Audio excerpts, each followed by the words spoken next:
The evening started like any other corporate celebration. Fancy venue, expensive suits, and the kind of laughter that echoed just a little too loudly to be genuine. My wife, Emma, had spent the whole week preparing for her office party, making sure everything was perfect. She worked at a marketing firm I had quietly acquired 6 months ago under one of my holding companies. She didn't know yet. I wanted to see how her team functioned before making my ownership public. I preferred to stay low profile, and since my last name wasn't on the company, no one connected the dots. When we arrived, Emma introduced me to her co-workers.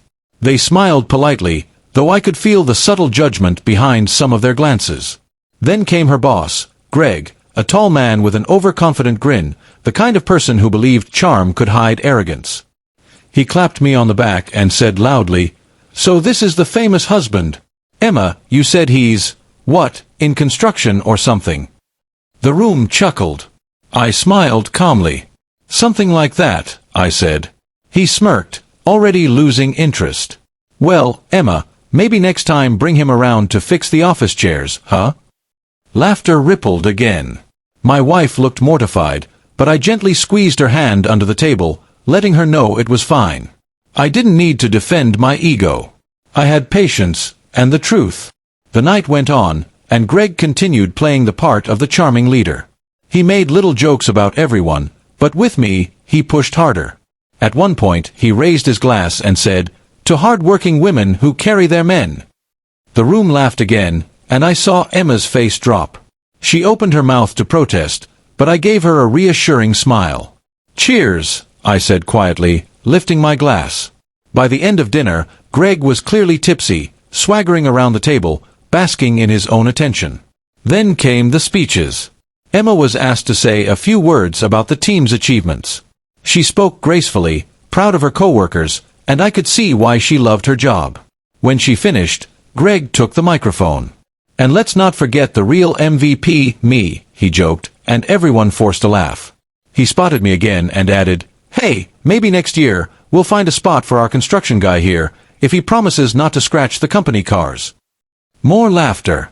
I smiled again, calm as ever.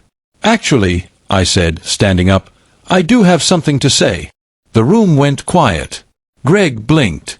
"Oh, you want to say a few words?" "Just a few," I said, adjusting my jacket. "I've been listening all evening to the amazing things this team has accomplished. You've all worked hard, and it shows. But it's important to remember that leadership sets the tone for everything: respect, vision, and integrity." Greg chuckled awkwardly. "Sure thing, buddy. You sound like you've been to a few of these corporate seminars." I met his eyes. "Actually, I've hosted a few." A ripple of confusion spread across the table. I continued, "When I acquired this company 6 months ago, I wanted to see how the culture worked before introducing myself. Tonight gave me a clear picture." The silence that followed was the kind you could feel. Greg's smirk vanished, replaced by disbelief. You're the new owner," he stammered. I nodded. "That's right. I'm Benjamin Cole. My holding company, Summit Equity, finalized the acquisition. And while I don't usually attend these events, I thought it'd be good to meet the team, and apparently, get some home renovation tips while I'm at it." The room erupted in uneasy laughter. Greg's face turned pale, his earlier arrogance melting into panic. He tried to recover, mumbling something about just having fun, but the tone in the room had shifted. I turned to Emma. "Your team's doing great work," I said sincerely. "But leadership needs a reminder about professionalism." Then, to the room, I added, "Starting Monday, there will be some restructuring. Respect will no longer be optional. It'll be part of the job description." People clapped lightly, unsure whether to celebrate or stay silent. Greg excused himself and disappeared toward the bar. Emma stared at me, eyes wide. "You own the company," she whispered. I smiled. I wanted to see how things really were before stepping in. "Now I know." She shook her head, half in disbelief, half in pride. "You just changed everything." "No," I said softly. "They changed it themselves. I just revealed it."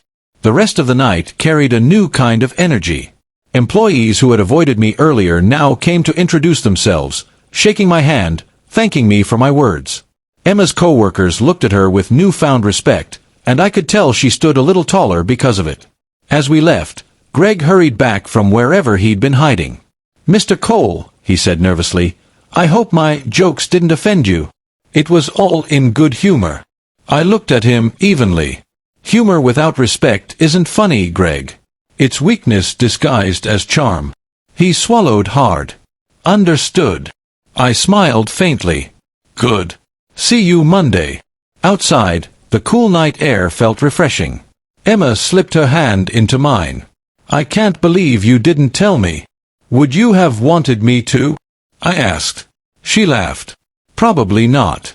But I wish I could have seen Greg's face again when it hit him." I chuckled. "Trust me, I'll remember it for both of us."